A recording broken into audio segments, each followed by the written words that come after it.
Shalom saudara-saudara terkasih di dalam Tuhan Yesus Kristus. Terima kasih untuk mendengarkan selalu pembacaan Alkitab di dalam channel saya ini, di mana tekad saya untuk kedepannya untuk lebih terus membaca segala firman Tuhan melalui audio ini. Hari ini saya ingin membaca tentang hukum perkawinan yang ada di dalam Ulangan 22 ayat yang 13 sampai yang 30. Mungkin banyak peraturan-peraturan pada zaman di perjanjian lama tentang aturan-aturan di dalam perkawinan. Nah, saya harap saudara-saudara dapat mendengarkan dengan lebih seksama lagi tentang isi dari Ulangan yang ke-22 ayat 13 sampai 30. Demikianlah firman Tuhan tentang hukum perkawinan.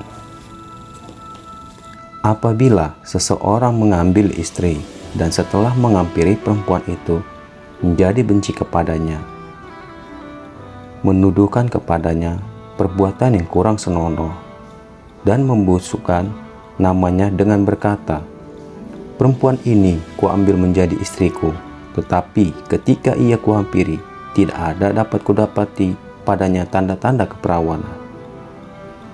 Maka haruslah ayah dan ibu gadis itu memperlihatkan tanda-tanda keperawanan gadis itu kepada para tua-tua di pintu kota gerbang.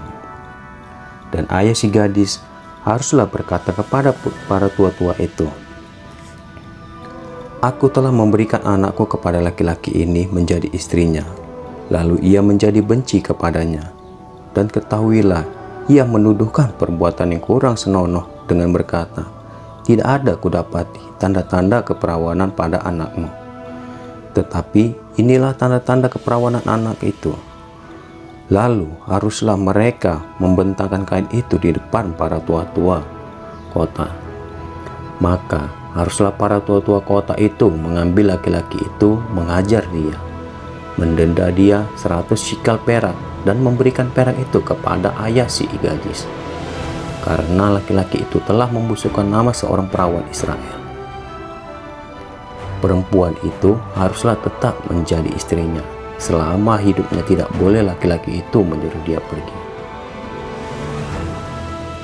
Tetapi jika tuduhan itu benar dan tidak didapati tanda-tanda keperawanan pada si gadis, maka haruslah si gadis itu dibawa keluar ke depan pintu rumah ayahnya, dan orang-orang sekotanya harus melempari dia dengan batu sehingga ia mati, sebab ia telah menodai orang Israel dengan bersundal di rumah ayahnya. Demikianlah harus kau hapuskan yang jahat itu dari tengah-tengahmu. Apabila seorang kedapatan tidur dengan seorang perempuan yang bersuami, maka haruslah keduanya dibunuh mati, laki-laki yang telah tidur dengan perempuan itu dan perempuan itu juga. Demikianlah harus kau hapuskan yang jahat itu dari antara orang Israel. Apabila ada seorang gadis yang masih perawan dan yang sudah bertunangan, jika seorang laki-laki bertemu dengan dia di kota dan tidur dengan dia, maka haruslah mereka keduanya kamu bawa keluar pintu gerbang kota dan kamu lempari dengan batu sehingga mati gadis itu, karena walaupun itu ia tidak berteriak-teriak, dan laki-laki itu karena ia telah memperkosa istri sesamanya manusia. Demikianlah harus kau hapuskan yang jahat itu dari tengah-tengahmu.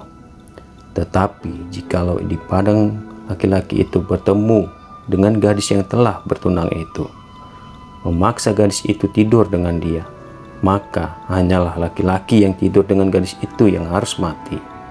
Tetapi gadis itu janganlah kau apa-apakan. Gadis itu tidak ada dosanya yang sepadan dengan hukuman mati, sebab perkara ini sama dengan perkara seseorang yang menyerang sesamanya manusia dan membunuhnya. Sebab laki-laki itu bertemu dengan dia di padang, walaupun gadis yang bertunangan itu berteriak-teriak, tetapi tidak ada yang datang menolongnya.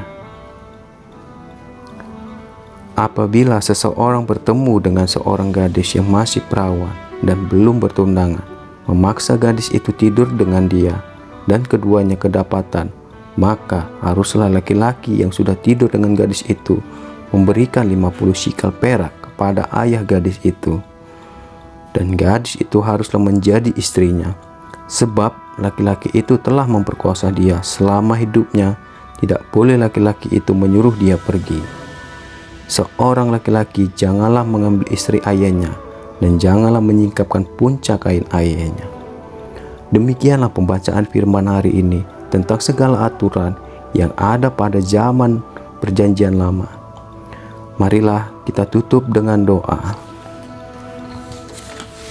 Terima kasih Allah Bapakku, terima kasih Yesusku. Biarlah Tuhan firman-Mu menjadi kekuatan di dalam hidupku ya Bapa. Berkatilah hidup kami Bapa. Biarlah senantiasa kami dipenuhi dengan kuasa Roh Kudus-Mu selalu Bapa. Dimanapun kami berada, biarlah kami menjadi berkat bagi orang-orang di sekitar kami Tuhan. Senantiasa kasih-Mu yang Kau pancarkan di dalam hidup kami Bapa. Apapun yang Kau kehendaki dalam hidup kami, biarlah terjadi atas segala kehendak-Mu ya. Berkati juga Tuhan buat para pendengar Bapa, biar mereka mengerti dan mengetahui segala kebenaran firman-Mu secara